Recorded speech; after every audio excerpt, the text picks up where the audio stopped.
사람들에게 보이려고 하는 숨겨진 이유, 그 안에 영적인 어떤 숨겨진 의도가 있죠. 그래서 그 세 번째 시간, 예수님의 몸된 교회 목요 이야기 성경학교 424번째 시간이 되겠습니다. 그래서 사람들에게 보이려고 하는 종교 지도자들, 그들을 따라가면 똑같이 종교의 영 안에서 예수님을 위해서 하는 거라고 얘기하지만 결론은 사람들에게 인기 끌고 사람들에게 주목받고 사람들에게 높임 받으려고 하는 그들, 예수님이 분명히 그렇게 하지 말라고, 그러면 안 된다라고 강조해 놓으시고 말씀 가운데 그렇게 하지 말고 이렇게 해라라고 말씀에 기록해 놓았기 때문에 우리는 그 말씀대로 가기 위해서 이 말씀을 우리가 보는 거죠. 그 당시에 예수님 당시에 종교 지도자들, 또 유대교에 속했던 종교 지도자들, 바리새인들, 서기관들, 대제사장들 모두가 다 그들은 사람들에게 보이려고 하는 자들이고 그 자들은 율법주의자들이고 율법을 지켜서 의로워지려고 하는 사람들, 그걸 사람들에게 보여서 의로운. 근데 그 사람들은 다 알고 보면 돈을 사랑하고 또 부를 자랑하며 자기의 의와 자기의 선과 스스로의 자기의 업적을 자랑하며 높이고 대접받기를 좋아하는 사람들이라고 말씀드렸어요.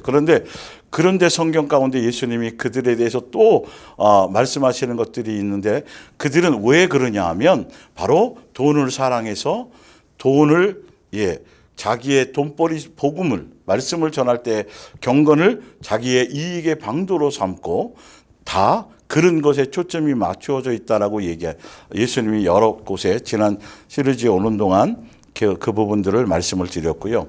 오늘도 계속 이어서 여러분들에게 좀 더 세미하게 오늘 조명해 드려야 될 건 뭐냐 하면, 그 말씀에 온 거에 거짓 선지자들, 사람에게 보이려고 하는 자들, 그리고 그들이 숨겨진 의도가 바로 돈을 사랑해서 자기 배를 채우려고 하는 자들, 자기를 따르게 만들려고 하는 자들이거든요.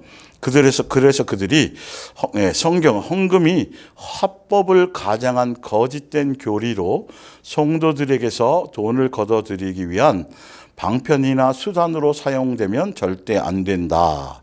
그래서 이 부분에 대해서 성경을 오히려 그런 자들, 종교 거짓 선지자나 또 이단이나 사이비에 있는 그런 자들이 오히려 겉으로는 빛의 천사를 가장하면서 더 많이 열정을 나타내요. 카리스마 있게 더 충성과 헌신과 더 주를 위해서 열심히 해야 됩니다. 전도도 해야 되고요, 선교도 해야 되고, 이렇게 있어서는 안 됩니다.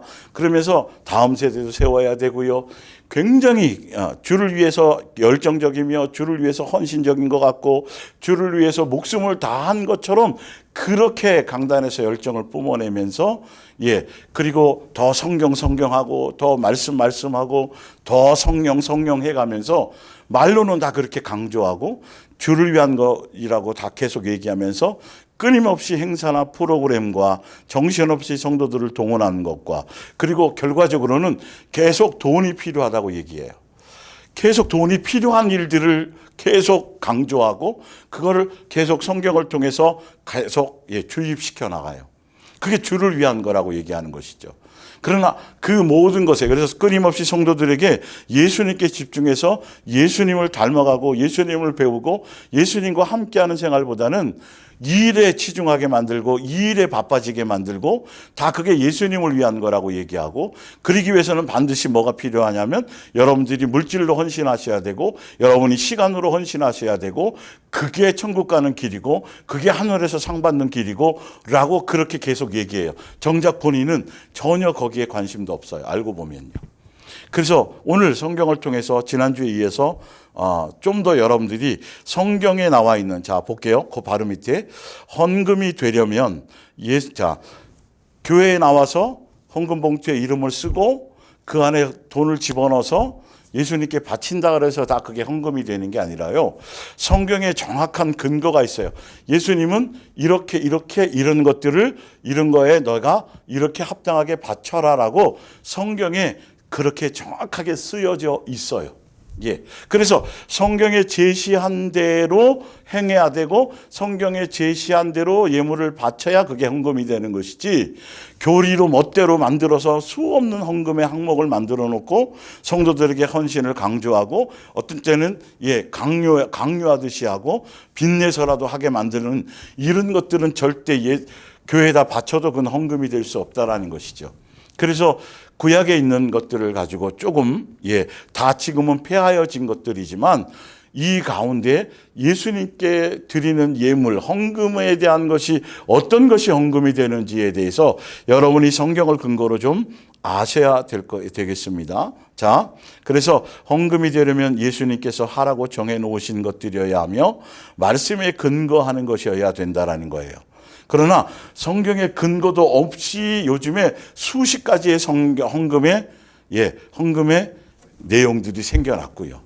그리고 성경을 계속 제가 이 말씀을 계속 이어서 제가 말씀을 성경을 통해서 헌금에 대해서, 바른 헌금에 대해서 제가 설명을 드리겠지만 절대로 강요하지 말라는 거예요.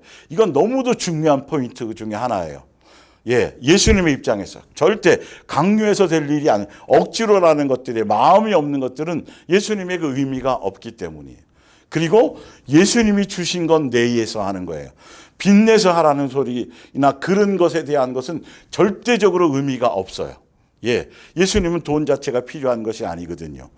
이제 읽어보시면 알겠지만, 알려드리겠지만 예수님이 주신 것 안에서 예수님에 대한 공경과 경외와 존중과 감사와 사랑에 대한 표현으로 하라는 것, 그 마음을 예수님이, 그 중심에 대한 것을 예수님이 요구하시는 건데, 이걸 인간들이 성경 구절을 인용해서 다 교리화시켜서 헌금을 걷어들이는 수단으로 강제하듯이, 과부의 두렙돈, 과부의 돈까지도 예수님 당시에 유대계 종교 지도자들이, 바리새인과 서기관 율법사들이 바로 과부의 두렙돈까지라도 가지고 빼서 주를 위한 거라고 빼서 가려고 했었던 것처럼 지금도 종교의 이단이나 사이비는 더 말할 것도 없고, 중요한 건 교회조차도 그렇게 잘못 가는 경우가 너무도 많다라는 거예요. 성도들이 헌금에 치이도록 그거 갚아나가는데 계속 부담스럽게, 그거는 아무도 책임져 주지 않아요, 여러분들. 자, 그래서 성경에 보면은 이스라엘 백성들에게 합법적으로 5가지 제사가 있어요. 그래서 소제, 번제는 한 번, 두 번, 세 번이라는 의미가, 태워서 연기를 하늘로 보내는 것. 번제, 소제, 화목제, 속죄제, 속건제, 이렇게 해서 5가지 제사를 예수님이 정해 놓으시고, 이럴 때는 이런 제사를 너가 드려라. 너가 죄를 속하기 위해서는 속건제나 속죄제 둘 중에 그 상황에 따라 맞게 드리는데, 그때 드릴 때는 이런 예물을 드려라. 근데 만약에 너가 형편이 어렵다라면 그 형편에서는 최소한 이런 것을 드려, 이렇게 예수님이 정해 놓으셨어요. 헌금은 정해져 있는 거예요, 알고 보면. 그 정해져 있는 것 중에서도 내 형편에 맞게끔 예수님이 하게끔 이렇게 정해 놓으신 것이죠. 그리고 또 성경에 보면 이스라엘에게 3대 절기를 주셨어요. 1년에 꼭 3번씩은 의무적으로 내 앞에 절기를 지켜라라고 말씀하셨던 거죠. 그리고 그 절기를 지킬 때에는 이렇게 해야 되고, 이렇게 행동해야 되고, 이런 걸 드려야 되고 라고 분명히 명시해 놓으셨어요. 근데 절기를 하다 보면 3대 절기가 있고 5대 절기가 있고 어떤 때는 7대 절기까지로 이렇게 더 확대져져 나가는데, 결론은 성경에서 말하는 절기는 3대 절기예요. 그런데 왜 5대 절기나 이렇게 되어지느냐 하면 그 가운데 그 절기 안에 함께 섞여서 함께 지켜지는 내용들도 있기 때문에, 그러나 굵직하게 예수님이 성경에서 말씀하시는 건 3대 절기만을 얘기해요. 그게 써놨죠. 유월절. 그러니까 왜 5대 절기로 이렇게 확대되느냐 하면, 유월절 다음에 양을 잡아서 그날 먹고, 유월절 그 다음 날부터 바로 그 유월절에 대한 연장선상으로 무교절을 일주일 동안 지키는 거거든요. 그래서 유월절 안에 예, 무교절이 포함되어서 유월절이나 무교절을 같이 묶어서 함께 생각할 때는 3대 절기가 맞아요. 그러나 그걸 굳이 구분할 필요는 없지만 구분한다라고 한다라면 5대 절기로 확대될 수도 있다라는 거예요. 그래서 제가 옆에 써놨죠. 유월절은 무교절과 같이 포함해서 드리는 걸로 해서 하나로 묶여줘도 되고요. 맥추절도 마찬가지고 맥추절을 오순절이나 초실절이나 칠칠 각각 구분을 짓자면 의미상으로는 조금씩 틀리지만 결론은 같은 거기 때문에 같은 내용이라고 보시면 되고요. 초막절이나 수장절이나 장막절도 같은 의미 안에 있습니다. 그래서 성경은 정해 놓으시기를 3대 절기를 정해 놓으셨어요. 3대 절기를 정해 놓으시고 남자들은 반드시 성인 남자들은 반드시 1년에 3번은 의무적으로 나와라라고 정해 놓으신 그 의미와 의도가 뭐냐 하면 너희는 항상 1년을 사는 동안의 삶의 현장 속에서 항상 나를 중심으로 살아가라.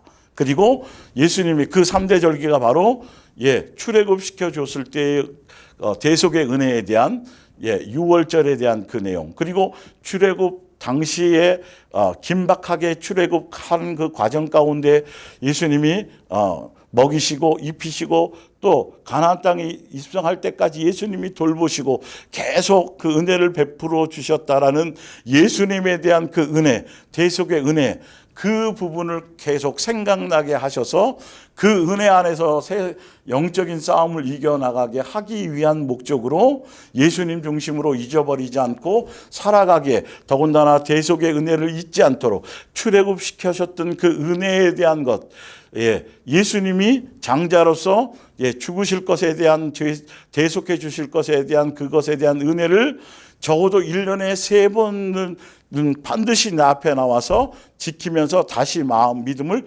회복해 가라는 의도로 3대 절기를 정해 놓으셨는데요. 왜 이 3대 절기를 먼저 제가 이것을 오늘 다뤄 드리려고 하냐면, 여기에 보면 항상 나올 때마다 빈손으로 나오지 말라는 내용이 있어요. 빈손으로. 세 번 나와요. 구약 출애굽기 하고 이제 신명기까지 3번 빈손으로 나오지 말라는 의미를 있는데, 이 빈손으로 나오지, 예수님 앞에 나올 때마다 너희는 절대로 빈손으로 나오지 말라고 말씀하셨는데, 빈손으로 나오지 말라는 이 내용을 성경에서 인용을 해서 반드시 예수님 앞에 나올 때는 헌금을 꼭 갖고 나와야 됩니다라고 헌금으로 연결해서 잘못 헌금을 걷어들이는 방편으로 잘못 사용하는 경우가 너무 많고, 성도들도 이렇게 보면 그렇게 쓰여져 있거든요. 예수님을 알지 못하는 사람들이 객관적으로 이 성경의 내용을 봤을 때는, 그래, 예수님 앞에 나올 때는 빈손으로 나오지 말고 반드시 재물을 갖고 나오고 헌금을 갖고 나와야 되는구나, 그렇게 써놓으셨는 게 맞네라고 하겠지만, 진짜 예수님을 아는 사람을, 그분 아버지와 자녀로서의 관계 안에서 예수님의 뜻과 마음과 그분을 아는 사람이라면 이 빈손이라는 의미가 헌금이나 물질적인 것에 맞춰져 있는 것이 아니라는 걸 기본적으로 알게 된다라는 거죠. 그러니까 성경의 전반적인 문맥이나 이런 것을 보면서 그 의도를 그러나 이스라엘 백성들은 나름대로 그런 거는 잘 지켰다니까요. 형식과 의식은 잘 지켰는데 항상 예수님이 책망하는 것이 뭐냐면 마음이 없다라는 거예요. 예수님께서 이것을 정하신 의도와 목적에 대한 것이 없고 그냥 의식, 형식 자체로만 그거에만 치우쳐서 계속 헛되이 마음 없이 아버지로서의 어떤 공경, 존중이 없이 그렇게 헛되이 드리는 것, 마당만 밟고 간다는 것, 이런 것에 대한 것이 구약에 계속 이스라엘 백성들에게 책망하셨던 것들에 대한 본질을 알아야 되는데, 그리고 지금 이제 뒤에 나오겠지만 이 반드시 지키라고 했던 이 절기는 다 예수님에 대한 그림자예요. 예표예요. 6월절 어린 양도 예수님이고, 그리고 그 모든 과정의 광야 생활 가운데서 계속 먹이고 입히고 추수하게 하고 모든 것들이 지금까지 모든 삶을 예수님의 은혜로 불기름 구름기름으로 주셨던 만나, 이 다 모든 것들이 곡식을 거두게 하고 추수하게 하는 이 모든 것들이 다 예수님이란 말이죠. 오순절 마찬가지죠. 예. 초막절이 오순절에 대한 거니까요. 예. 그 초실절도 수확한 것에 첫 열매를 드리는데 그 첫 열매가 바로 부활의 첫 열매이신 예수님을 얘기하는 거고 예표하는 거거든요. 그러니까 다 예수님에 대한 그림자였어요. 그런데 신약의 이 예수님께서 실체로 오셨잖아요.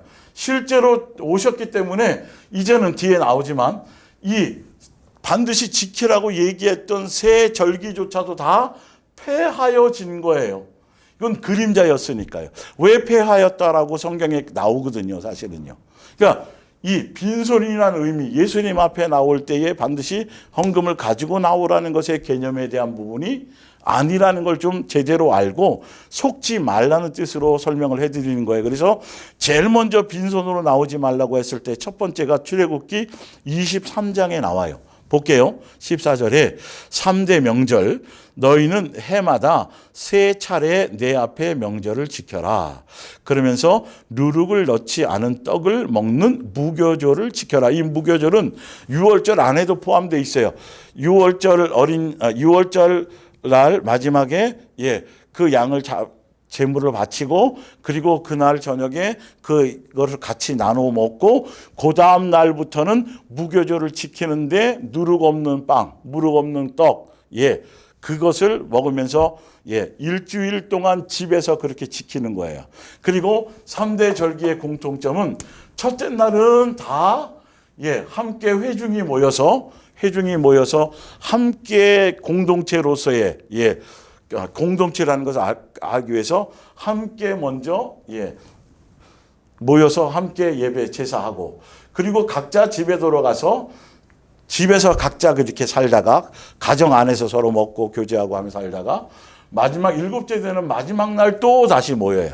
모이는데 그때는 객이나 또 고아나 가부나 이런 모든 레위 이런 주변에 어렵게 사는 모든 이웃들까지 다 불러서 축제와 잔치를 벌려 하는데 그것에 대한 목적이 뭐냐면 이 모든 것을 우리에게 은혜 베푸시고 출애굽시켜 주시고 먹여 주시고 가나안 땅으로 인도해 주신 이 모든 은혜가 예수님이 다 주신 것입니다라고 예수님 앞에 찬양과 영광을 많은 사람들 앞에 보이기 위해서 예수님의 영광을 드러내기 위해서 마지막 일곱째 날 다시 와서 그렇게 영광을 돌리라고 공통적으로 새 절기에 대한 의미를 그렇게 써놨어요. 자, 볼게요, 다시.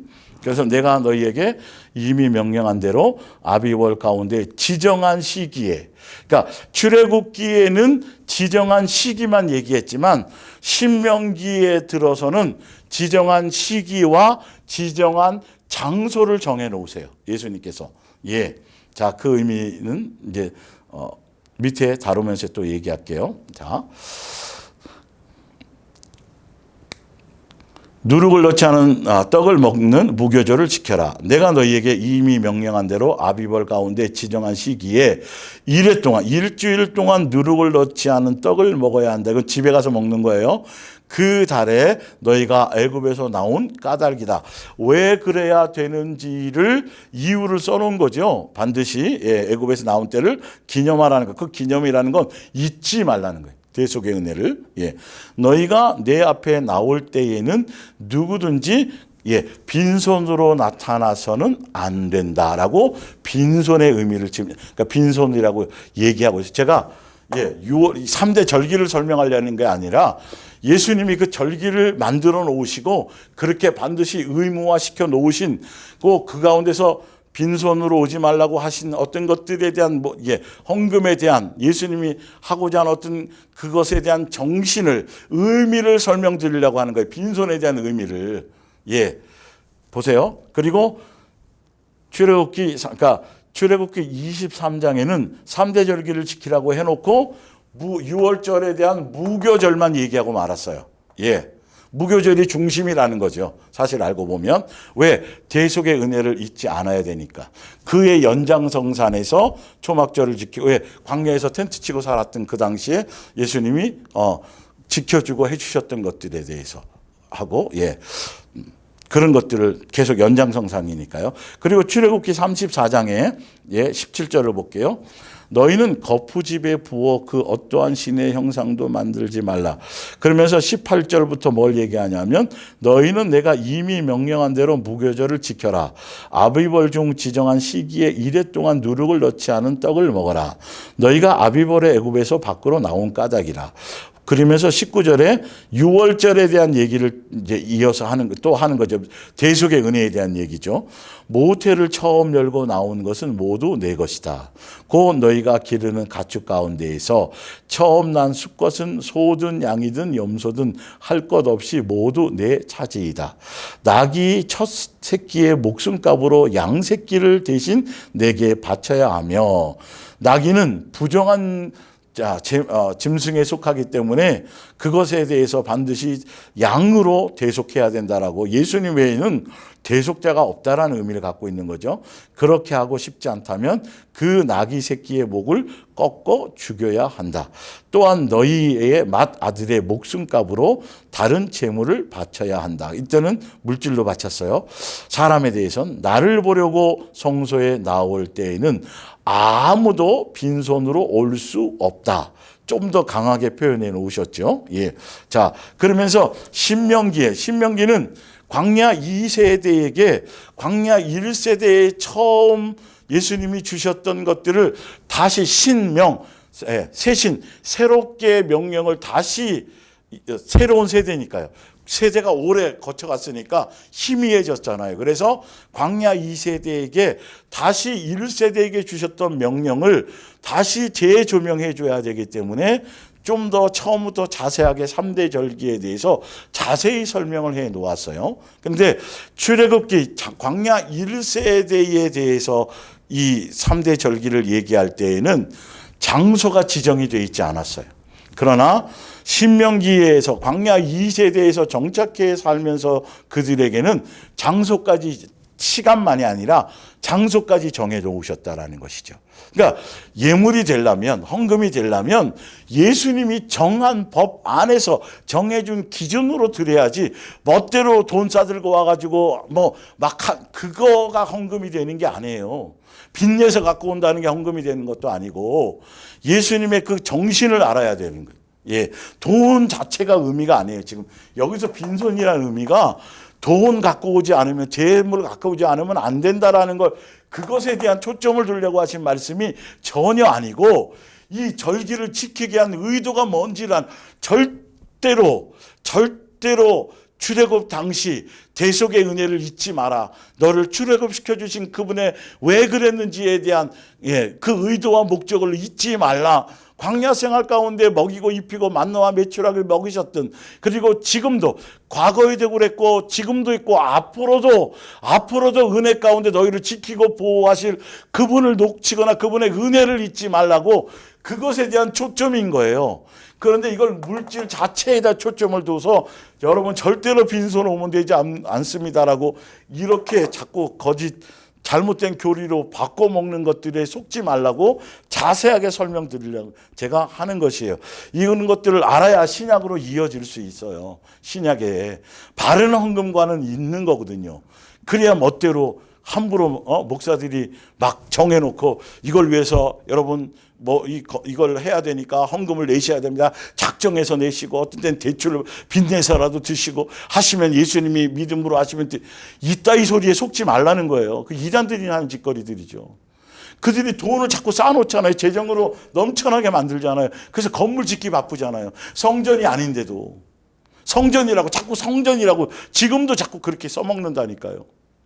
예배당인 것 뿐인데 성전은 전혀 다른 개념인데, 신약에 와서는 그저 그림자였는데.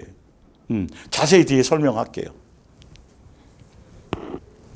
신명기 16장 6월절부터 얘기하죠. 곡식을 추수하기 시작하는 초봄이 되면 여러분의 하나님 여호와께 유월절 잔치를 베푸십시오. 명령을 하신 거예요, 예수님이. 유월절 잔치라는 게 바로 대속의 은혜를 얘기하는 거잖아요. 이 기간에 어느 날 밤에 여러분의 하나님 여호와께서 여러분을 애굽에서 해방시켜 주셨기 때문입니다. 정확한 날짜를 지정하진 않아요. 그냥 그때쯤의 시기를 이 절기라는 게 특정한 몇 월 며칠 어느 날이라고 딱 정할 수 없는 것들이에요. 그냥 그 비슷한 시기에 그리고 어떤 절기, 어떤 계절의 어떤 시점을 대부분 다 얘기하는 거예요. 자, 그 날에 너무 치우칠까 봐.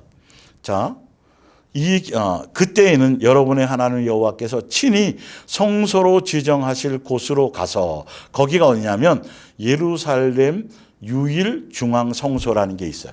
근데 그걸 또 왜 이제 정착해 살면서 서로 이스라엘이라는 혈통을 중요시 여기고 또 그들에 대한 공동체성에 대한 어떤 우월성을 어떤 그런 것들의 중심성을 갖게 하려고 장소에 특정한 장소에 한꺼번에 모이게 그러니까 출애굽은 없어지면 신명기에 와서 이것이 장소까지 정하셨어요. 자, 그러면서 볼게요. 양이나 소를 잡아 여호와께 유월절 제물을 바치고 잔치를 베푸십시오. 또 그때에는 누룩을 넣지 않고, 지금 1절, 2절은 유월절에 대한 얘기고요. 3절부터는 구분하자면 무교절에 대한 얘기인데 이걸 하나로 묶어서 3대 절기에 포함시킨 거예요. 예.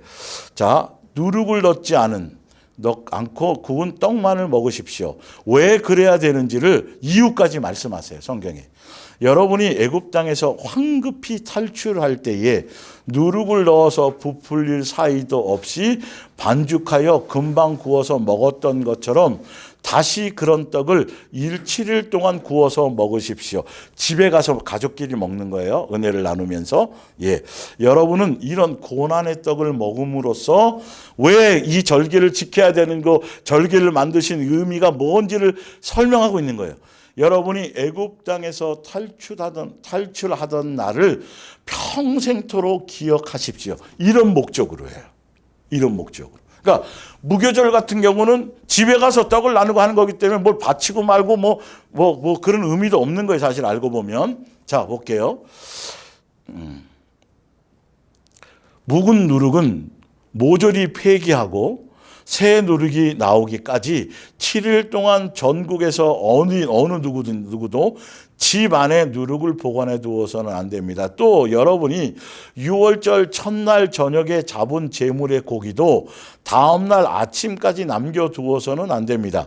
여러분의 하나님 이렇게 철저하게 정해놓으셨어요. 그때는 종이었고 어린아이였고 그림자의 그 예수님에 대한 그림자의 때였기 때문에 후견인 율법이라는 후견인 안에 살 수밖에 없어요. 갈라디아에서 나오는 것처럼 예수님이 직접 오셔서 우리가 자녀가 되기 전까지는 율법의 예수님의 규칙과 규율 안에서 이 법이 행해졌어야만 되는 거죠. 예. 그래서 거기에 다음날 5절 여러분의 하나님 여호와께서 주시는 땅이라고 해서 아무 데서나 자기 마을에서 유월절 짐승을 잡아서는 안 됩니다. 그러니까 예수님 앞에 예물이 되려면 그냥 예수님이 주신 땅이니까 이 땅에서 그냥 어린 양 잡으라니까 막 그게 아닌 거예요. 멋대로 하면 안 되는 거예요. 돈 무조건 헌금 가져와가지고 목사가 하라 그러니까 작정해서 내라 그러니까 뭘 하려고 하는데 거기 여러분 이런 헌금으로 바치세요. 헌금을 자꾸 만들어가지고 해서 그게 헌금이 되는 게 아니라니까 속지 말라니까요. 정해져 있다니까 이렇게 예수님이요. 예, 볼게요. 6월절 짐승을 잡아서는 안 됩니다. 꼭 여러분의 하나님 여호와께서 성소로 지정하실 곳으로 가서 여러분이 애굽에서 출발하던 때인 해 지는 시각에 잡으십시오. 이렇게 철저히 정해져 있는 거예요. 예, 사실은. 여러분은 그 고기를 여호와의 성소에서 요리해 먹고 다음날 아침에는 다시 집으로 돌아가십시오. 그리고 계속 6일 동안은 이제 무교절을 지키는 거죠. 누룩을 넣지 않은 떡만을 먹고 7일에는 다시 성소로 모여서 여러분의 하나님 여호와께 영광을 돌리는 잔치를 베푸십시오. 그리고 그 잔치 날에는 아무 일도 해서는 안 됩니다. 그리고 두 번째 절기, 6월절과 무교절을 하나로 한 절기로 한 거죠. 77절이에요. 77절이라는 거는 바로 여러분은 곡식 추수를 시작한 때로부터 7주를 계산하여 여러분의 하나님 여호와께 영광을 돌리기 위하여 오순절 잔치를 베푸십시오. 자, 출애굽 무교절을 지키고 그 안식일 일주일 안식일에 일주일 지난 그 다음 날, 그러니까 50일째 되는, 그래서 오순절이라고도 한다라는 거예요. 같은 의미예요. 77절 안에. 하여튼 뭐 그 얘기를 제가 하려는 건 아니니까 너무 그거는 심각하게 받을 필요가 없고, 제가 빈손에 대한 의미를 하려다 보니까 이런 내용이 나온 거예요. 굳이 이거 연구할 필요 없어요, 여러분. 뭐 외울 필요도 없어요. 예. 여호와께서 여러분의 논밭에 돌리기 위해서. 근데 77절 절기조차도 누구에게? 예수님께 영광을 돌리기 위해서 하라는 거죠. 예. 그리고 여러분의 하나님 여호와께서 여러분의 논밭에 복을 내려 주셔서 여러분이 1년 동안 수고하여 거둔 것인 만큼 자진해서 추수감사 예물을 가져다 바치십시오. 그래서 원래는 그 내용이 보리의 첫 이삭 한 단을 제사장에 드려 제단에 요제로 바친 것이 바로 77절에 드릴 예물이에요. 그런데 보리 첫 수확하는 첫 단을 묶어서 요제로 제사장 앞에 나가는데, 이 첫 단이 바로 부활의 첫 열매이신 예수님을 상징하는 거. 이게 그림자죠. 예수님에 대한 그림자라는 의미입니다. 11절에 여러분은 자녀들과 남녀종들과 여러분의 마을에서 함께 사는 레위 사람들과 레위는 땅이 없었으니까, 먹을 사례가 없었으니까 그들을 먹여야 될 것이 있거든요. 외국인들과 고아와 과부들까지 모두 데리고 여러분의 하나님 여호와께서 성소로 지정하신 곳으로 가서 즐거운 잔치를 베푸십시오. 그런데 12절을 또 보세요. 여러분 자신이 애굽에서 종살이하며 살았다라는 것을 기억하고 이 규정들을 지켜 실천하십시오. 77절도 있지만 출애굽시킨 것, 대속의 은혜를 베푸신 것, 그걸 그리고 그것뿐만이 아니라 먹이고 입혀주신 것, 그리고 가나안 땅에 정착해서는 늦은 비와 이른 비를 주셔서 추수할 수 있도록 예수님이 지키고 보호하시고 해주셨다라는 것, 계속 그것에 대한 정신을 얘기하는 거예요. 정신을. 77 그리고 초막절, 여러분은 봄철 곡식을 수확한 때뿐만 아니라 이제 가을에 이 초막절은 1년의 모든 추수를 다 해서 창고에 다 드리고 나서, 그리고 그것에 대한 감사를 드리는 거죠. 마지막에 이제 여러분 봄철 곡식을 수확한 때뿐만 아니라 가을에 초가을에 올리브와 포도를 수확한 다음에도 일주일 동안 초막절을 잔치를 베푸십시오. 옆에 써놨죠. 제가 1년 동안의 모든 수확을 끝마치고 창고에 저장한 때 구원해 내신 능력의 손길을 간접적인 체험하는 의미죠. 출애굽시킨 것에 대한 예수님의 그 전능하신 능력을 간접적으로 체험하고 있는 것. 14절, 여러분은 자녀들과 남녀 종들과 여러분의 마을에 함께 사는 레위 사람과 외국인들과 고아나 과부들과 함께 이 잔치를 즐겁게 베푸십시오. 여러분은 여호와께서 성소로 지정하신 곳으로 가서 여러분의 하나님 여호와께 영광을 돌리는 잔치를 베푸십시오. 여러분의 하나님 여호와께서 여러분이 하는 모든 일에 복을 주시고 많은 수확을 거두게 하실 것입니다. 그러므로 그 잔치에서 마음껏 기뻐하십시오. 이스라엘의 모든 남자들은 1년에 3번씩 여호와께서 성소로 지정하실 곳으로 가서 여러분의 하나님 여호와의 얼굴을 배워야 합니다. 곧 6월절과 77절과 초막절에는 여러분이 여호와의 얼굴을 배워야 하는데 언제나 빈손으로는 가지 마십시오. 많든지 적든지 여호와께 예물을 가지고 가되 여러분의 하나님 여호와께서 주신 복을 따라서 예물을 가지고 가십시오.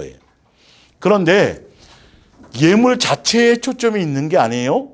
그리고 그것조차도 예수님이 주신 것 안에서 여러분의 그 의미를 알고 절대 잊지 않습니다. 예수님의 은혜를 잊지 않습니다. 예수님이 대속해 주신 것을 평생 잊지 않겠습니다라는 그것에 마음을 담아서 하는 것인 거예요. 이것에. 자, 그래서 이제 빈손이란, 제가 자세히 읽어드렸던 의미가 뭐냐면, 특히 그 밑에 이제 보세요.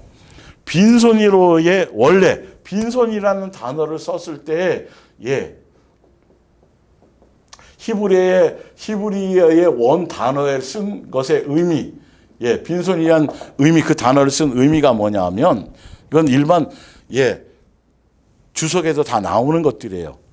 자, 공허하게, 쓸데없이, 헛되이 이런 의미가 있어. 이 빈손이라는 의미가.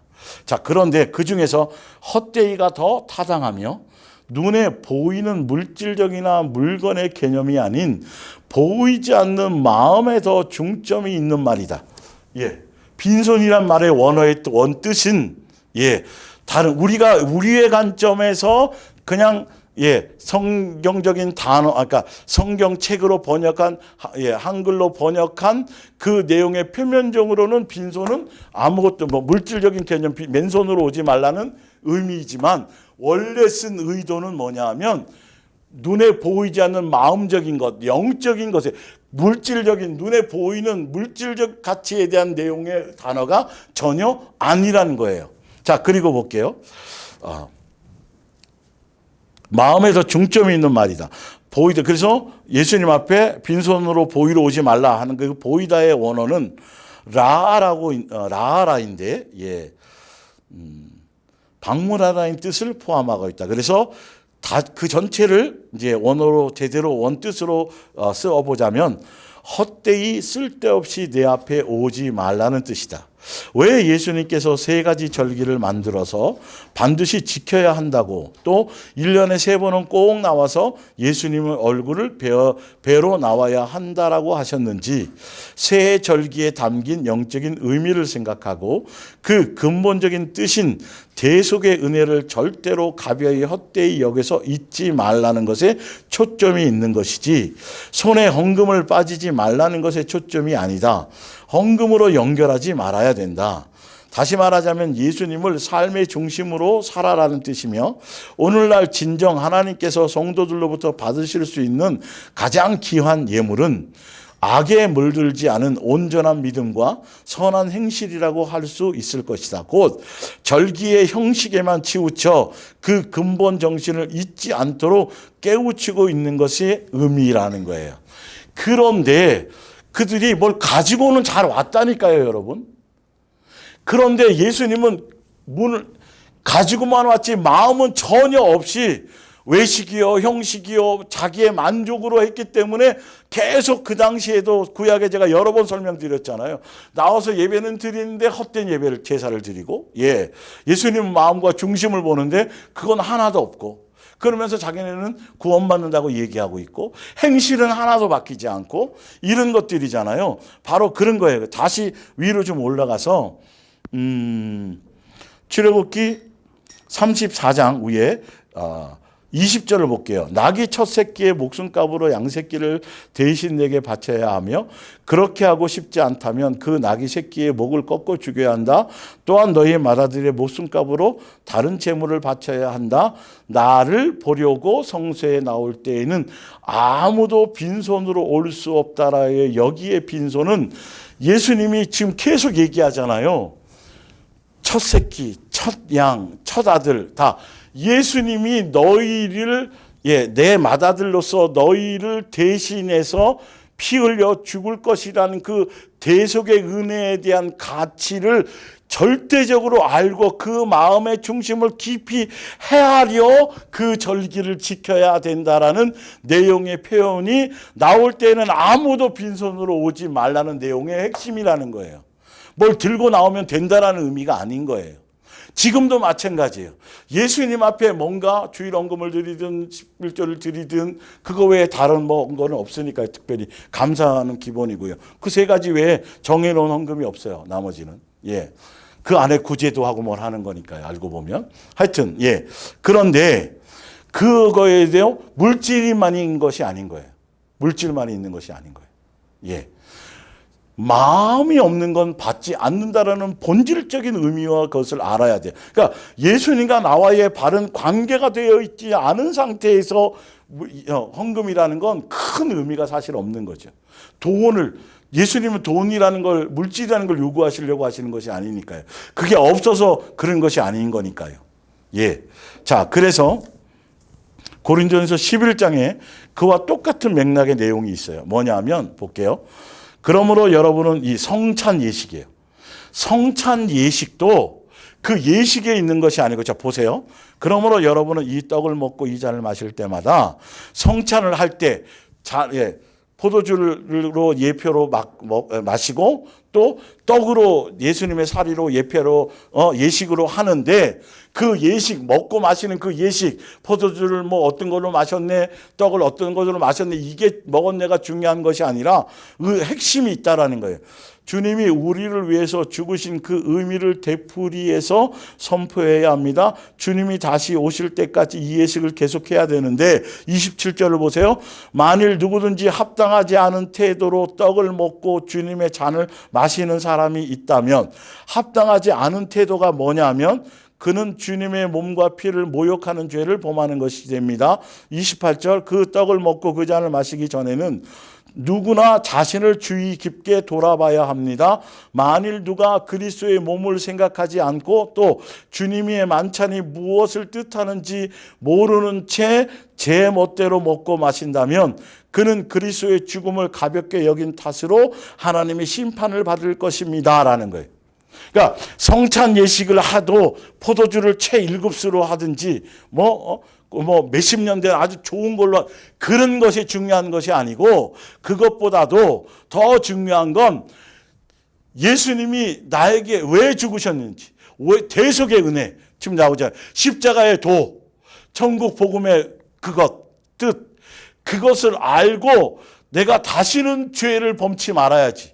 예수님이 나에게 베푸신 다시는 죄를 범치 말라고 하셨지. 나를 사랑하는 확증으로 보여주셨지. 그러니까 내 행실을 돌아보면 내 삶을 돌아보면 특히 이것을 참여할 때에는 바로 예수님이 왜 죽으셨는지에 대한 그 의미를 깊이 깨닫고 그 의미 안에서 그 마음 안에서 먹고 마시는 게 중요하다는 것처럼 빈손도 그런 의미에 초점이 있는데 그 얘기는 하지 않고 자꾸 돈에 초점을 맞추는 게 문제라는 거예요.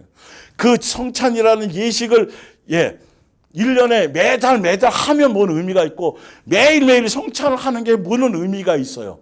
한 번을 하든 두 번을 하든 그 의미대로 제대로 뜻대로 오늘 이 하라고 주신 성경은 반드시 그렇게 어떻게라는 왜 해야 되고 구체적으로 설명하고 있다는 것이죠. 그것을 해야 되는 것에 초점이 있는 거예요. 이걸 명심하셔야 돼요, 여러분. 매일 하는 게 중요한 것이 아니고 자주 하는 게 중요한 것이 아니고 1년에 한 번이든 두 번이든 반드시 행할 때에는 그 의미를 알고 행해야지만 매일매일이 이 성찬에 참여하는 마음으로 살아가는 것이죠. 사실은요. 이건 제가 주일날 여러 번 설명드렸으니까요. 대속의 은혜에 대해서. 이거는 한순간도 잊어서는 안 되는 거죠.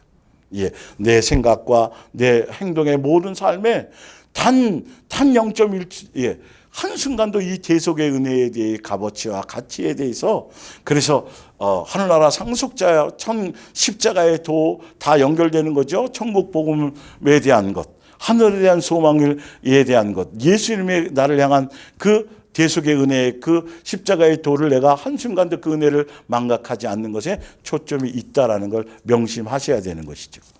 자, 그래서 골로새서 2페이지로 넘어가 보세요.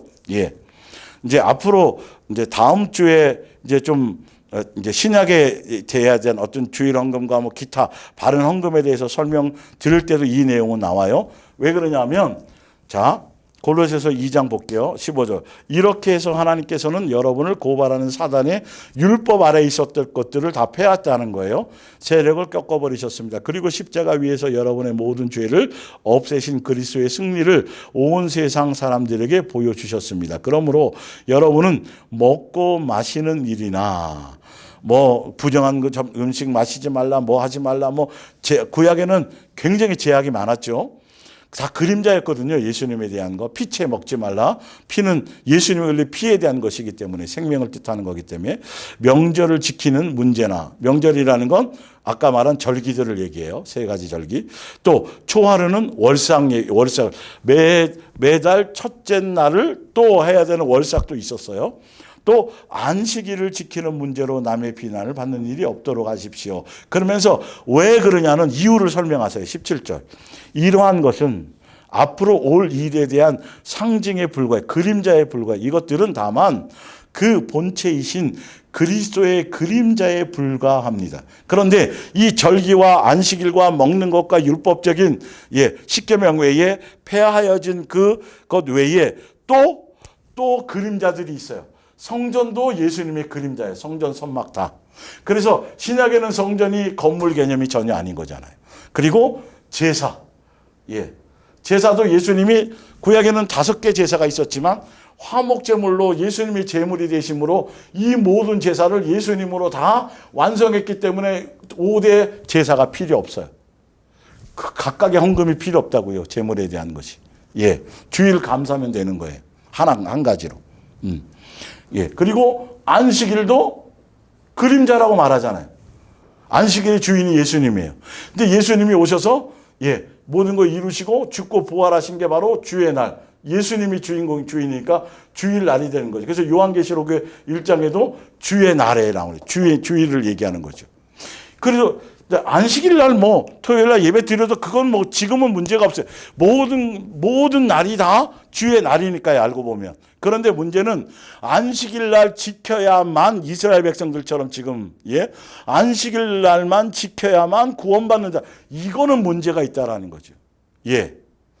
우리는 주일날 회중이 모여서 공동체로서의 교회가 바로 6일 동안은 열심히 여러분 삶 속에서 열심히 생활 속에서 일을 하셔야 된다니까요. 이 안에도 예수님의 양육이니까요. 이 안에도 우리는 양육이며 지금은 신약에는 우리가 성전되었기 때문에 그 삶 가운데가 다 모였어요. 이 자체도 예배니까요. 그리고 중요한 건 회중이 함께 모이는 공동체로 모이는 절기의 첫날과 마지막 날처럼 교회는 공동체라는 것이죠. 가족이라는 의미죠. 그것을 하기 위해서 일주일에 한 번 주일날 예수님이 정한 그 주일날 공동체로 함께 드리는 것이 중요한 것이죠. 그래서 김천에는 영상으로 예배를 드리지만 공동체가 장소에 모여서 함께 드리자. 이 의미가 참 중요하다니까요, 여러분. 그래서 반드시 소속이 있어야 돼요, 교회라는 것들이. 그래서 안식이라든지 성전이라든지 제사라든지 이게 다 없어진 게 아니라 새로 신약에 와서 그림자 입장에서 성전이 건물이 아니라 뭐죠? 예수님의 몸 된 교회로 바뀐 것이죠. 공동체로 바뀐 거. 무형의 교회고. 그러니까 성전이 아니지만 성전은 의미는 없지만 예배당이라는 건물은 필요한 거예요. 이렇게 달라진 거지. 이걸 성전이라 그러면 안 된다. 건물에 목숨 걸면 안 된다는 거죠. 이것 때문에 빚내가지고 이거는 이짓거리를 하면 안 된다는 거죠. 이건 잘못된 헌금이라는 개념보다 이거는 그냥 기부하라고 얘기하는 게 더 나아요. 사실 기부금 내세요라고 하는 게 낫지 성전 건축을 해야 된다고 건축 헌금이라고 얘기하는 건 위험하다고 저는 보는 거예요. 성경의 본질상.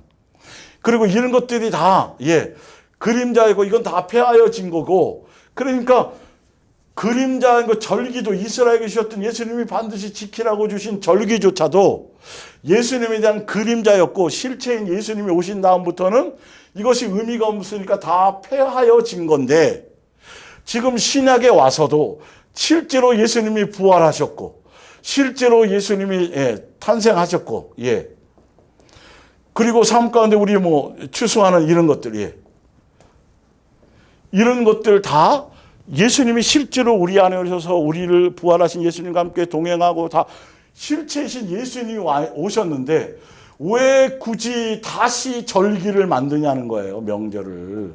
이게 인간이 기독교라는 어떤 종교적인 사상 안에 만든 교리로 만든 거예요.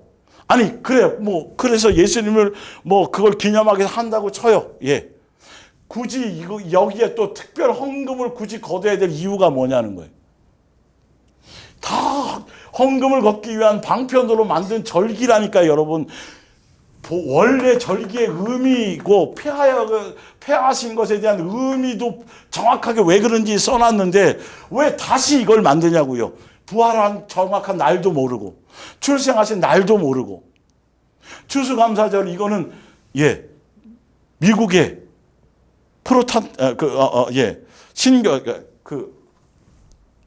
청교도들이 한 그것을 한국 교회가 성경의 의미상으로는 이거는 의미가 없어야 되는 게 맞는 거예요. 자꾸 행사하고 절기하는 게 중요한 게 아니라니까요.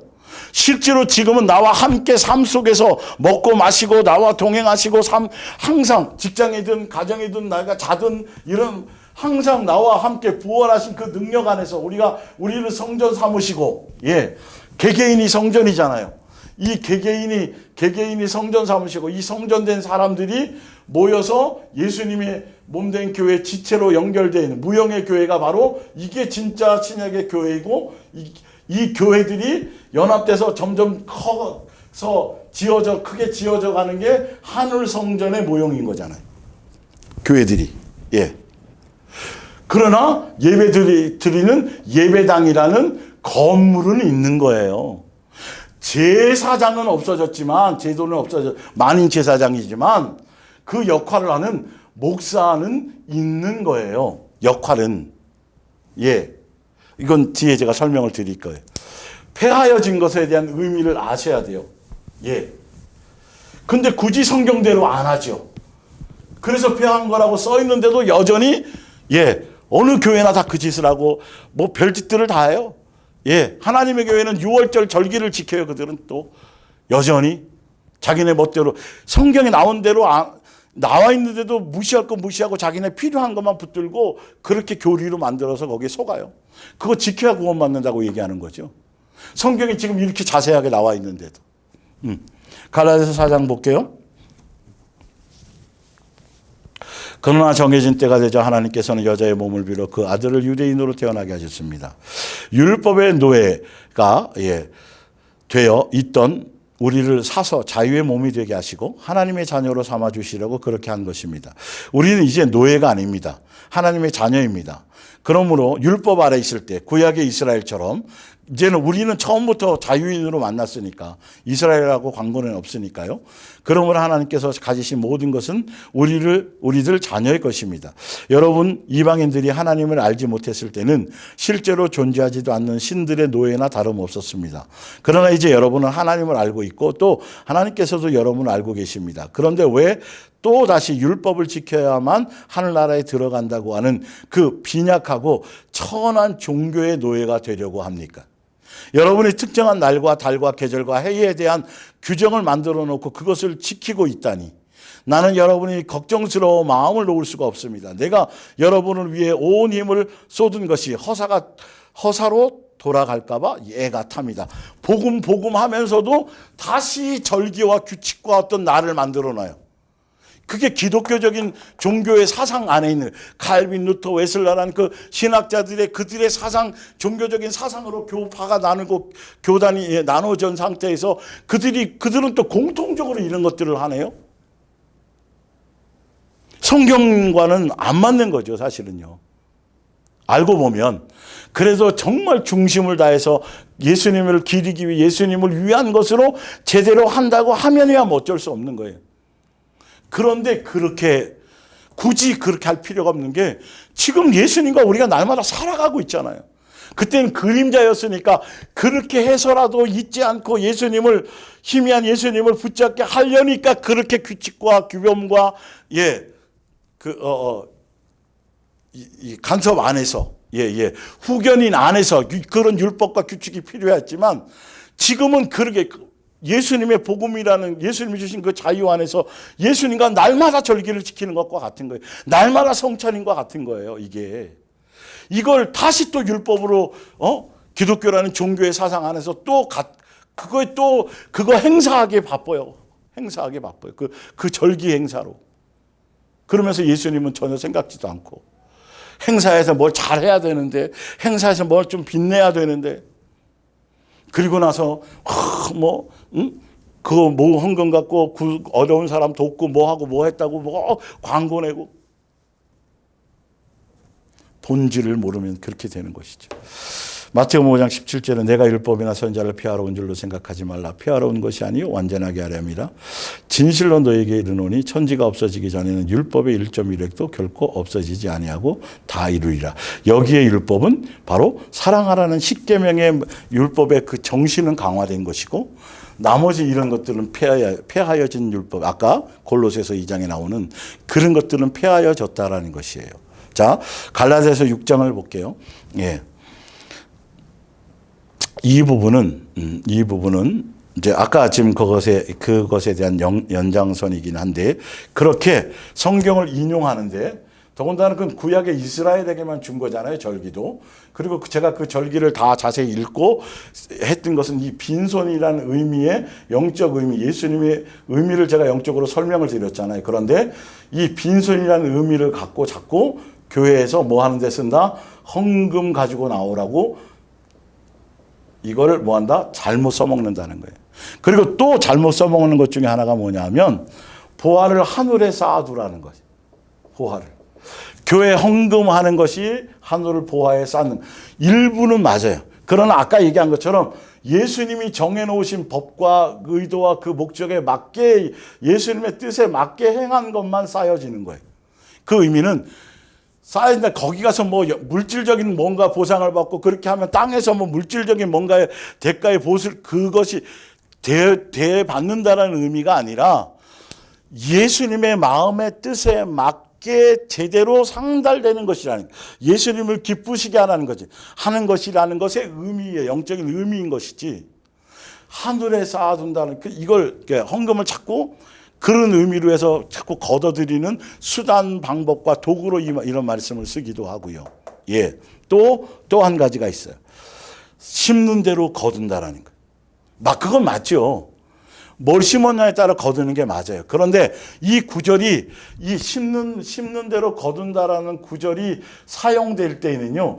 그 구절에 그것에 대한 앞뒤 전후 내용에 각각의 때마다 이 내용 같은 내용이지만 이 구절이 쓰여질 때는 저 앞뒤 전후에 이 구절이 의미하는 의미가 이 구절 안에 여기에 포함되어져 있는 걸 보셔야 되는데 요 구절만 싹 따가지고 여러분 심는 대로 거두는 거잖아요. 많이 심으면 많이 거두. 그 말은 맞아요.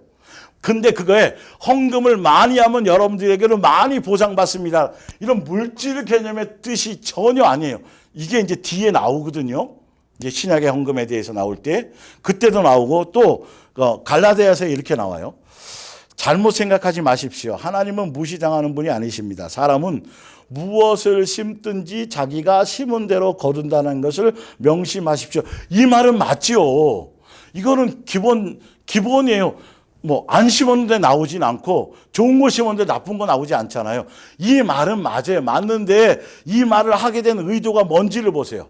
항상 앞뒤 전후를 보면 그것을 어떻게 써야 되는지는 의도가 나와 있는데 요 구절만 싹 따갖고 온다니까요, 여러분.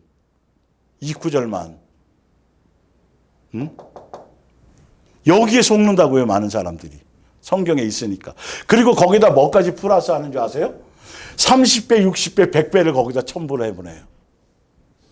그거는 말씀에 대한 거잖아요. 말씀에 대한 거. 말씀에 대한 열매, 삶의 열매를 얘기하는 거잖아요. 옥토와 가시밭과. 근데 그거 싹 제하여 버리고 뒤에 30배, 60배, 100배 결실 맺는 것만. 그러니까 심는 대로 거두고 많이 심으면 많이 거둡니다. 여러분이 30만큼 심었으면 30밖에 못 거둘 거고 60을 심었으면 60 거둘 거고 100을 심으면 100을 거둘 겁니다. 당연히 그렇죠. 그런데 헌금을 하면 이 땅에서 그것에 대한 뻥튀기 해가지고 예수님이 나에게 육적으로 뭘 준다. 이 개념으로 써먹는다니까, 사기꾼들 같이. 이게 그런 의도, 성경 구절 여기다 딱 집어넣으면 성도들은 멍해서 맞아, 30배, 60배, 100배 맞아, 들어봤어. 이렇게 돼버린다니까, 여러분. 제가 고린도전서 이제 9장 할 때 이 내용이 나오는데 거기 앞뒤 문맥을 보면요. 그런 의미가 아니에요. 항상 그 안에서 그걸 쓰셨을 때에 무엇로, 그죠? 여기 보세요. 여기 지금 갈라디아서는 뭐로 쓰셨냐 하면 만일 자신의 악한 욕망을 만족시키고자 하는 사람은 악한 씨앗을 심은 셈이 되어서 그 결과 죽음을 거두게 될 것이며 육을 위해서 육적인 것으로 내가 봉사하고 육적인 것으로 언금하고 육적인 것으로 예배하는 그런 목적이라면 여러분 거둘 거는 지옥 가는 것밖에 없어요. 이 얘기인 거예요. 그러니까 바르게, 자, 볼게요. 그러나 성령을 위하여 좋은 것을 심는 사람은 성령께서 주시는 영원한 생명을, 영생을 거두게 될 거라는 거죠. 그러니까 여기에 심는 대로 거둔다라는 건 육으로 심지 말고 정과 욕심으로 살지 말고 성령으로 이끌림 따라 예수님의 말씀 따라 그렇게 그 방향으로 삶을 심어 나가십시오라는 뜻이지, 헌금을 뭘 얼마나 하면서 얼마나 거두게 될 거고 뻥튀기 될 거고 뭐 돈 내고 돈 먹기 식으로 이렇게 조합해서 설교하는 목사들도 의외로 많다니까요, 여러분. 11조도 강요사항이 아니에요, 신약에서는. 강제사항이 아니라고요. 예수님과의 아버지와 자녀의 신뢰와 사랑과 은혜 관계 안에서는 그거는 강요할 필요도 없고 내라 마라 뭐 의미도 없는 거예요, 사실은요. 알고 보면. 그리고 더 중요한 건 자기 형편에 맞게 해요. 빚내서 어떤 것도 빚내서 하면 안 되는, 교회는 성전 건축한다 그러고 빚내서 강요시키고 작정 헌금으로 막 몇 구자씩 하게 만들. 여러분 이거 다 사기당하는 거예요. 그거는요. 성경 어디를 읽어보세요. 제가 신약에도 설명드리겠지만 딱 명시를 해놨다니까요. 예수님 주신 것 안에서 믿음의 분량에 맞게, 그리고 절대 강요하지 않게, 자원함으로 기뻐함으로. 예수님이 그들의 마음, 그 믿음의 분량이 그거라면 그것으로 기뻐하신다니까요. 그거. 그러나 믿음의 분량을 예수님 키워주실겠죠. 예. 그러니까 성경을 본질을 모르고 이 전반적인 예수님에 대한 의도를 모르면 이런 구절 따가지고 해버리면 성도들은 그냥 어쩔 수 없어요. 그래서 성경을 자세히 제가 설명을 드리는 거예요. 그걸 그렇게 이용하는 건지 아닌지. 예. 열왕기상 3장 3절. 솔로몬이 여호와를 사랑하고 그의 아버지 다윗의 법도를 행하였으나 산당에서 제사하며 분향하더라. 이에 왕이 제사하러 기브온으로 가니 거기는 산당이 뭐라고 돼 있어요? 크다. 굉장히 크다는 거예요. 이렇게 나와 있어요. 예, 큼이라. 솔로몬이 그 제단에 보세요. 1천 번제란 말이에요. 상당히 크다고 나왔죠. 1천 번제라는 건 1,000마리를 한 번에 드렸다라는 거예요. 벌써 의도가 나와 있잖아요. 원어를 보지 않더라도 큰 산당에서 했다라는 거예요. 그리고 번제라는 건 앞에 불화자가 들어가서 제사의 희생과, 번제는 희생과 감사의 의미로 드리는 거예요. 제사의 방법을 얘기하는 거예요. 근데 이걸 한글 그대로 1,000번, 한 번, 두 번 하는 1,000번, 번호할 때 쓰는, 번호할 때 쓰는 이 번인 줄 알고 그냥 멋대로 1,000번을 드렸대요. 1,000번 예배를 드리고 1,000번 제사를, 헌금을 하고 1,000번 새벽기도. 근데 그 번이 아니, 이 번제는, 뭐라고요? 제사, 아까 번제, 소제 드리라는 이게 있잖아요. 태워서 드리는 거, 짐승을. 한 번에 1,000마리를 태워서 드렸다는 1,000번제인데, 이걸 한글 그대로 1,000번, 한 번, 두 번으로 이렇게 해석을 해서 성도들에게 1,000번제를 강조하는 사람. 소원 예물로 그것도 바꿔가지고. 그 옆에 보세요. 그래서 제가 써놨죠. 번제는 불화자가 들어가서 태워서 한다는 의미. 한 번, 두 번의 번에 앞에 불화자가 들어가요. 제사의 거예요. 그러니까 지금도 여기에 사람들이 속아서 치성을 드리는 거예요. 1,000번. 그런 것들. 그래서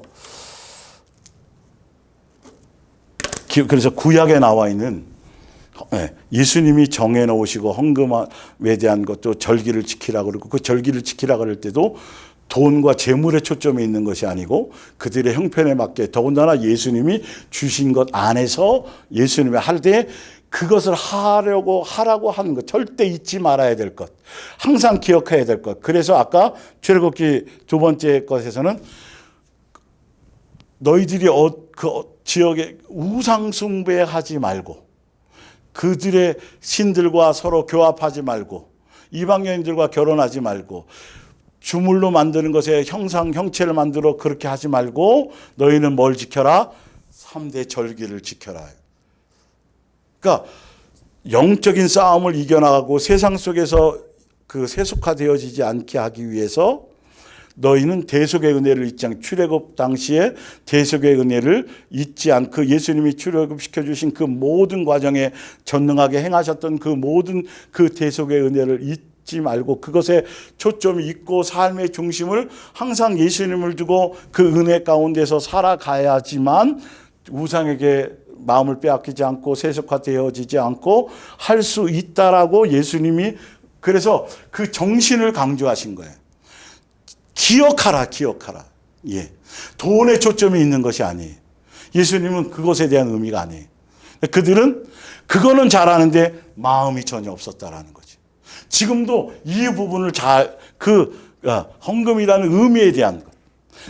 예수님과 나와의 관계 안에서의 아버지로 자녀로서의 공경하고 그분을 존중하고 돈보다는 돈을 더 사랑하지 않고 예수님을 더 사랑합니다라는 그것에 안에서 더군다나 예수님이 주신 수입이 없으면 안 해도 되는 거거든요. 억지로 더군다나 강제 상황도 아니고 그 예수님의 은혜 안에 예수님과 나와의 관계 안에서 예수님에 대한 것을 표현으로 드리는 거지 구약의 어떤 법 제도 안에서 안 하면 안 되는 그림자였을 때에 대한 그것의 의미가 전혀 아니라는 거예요.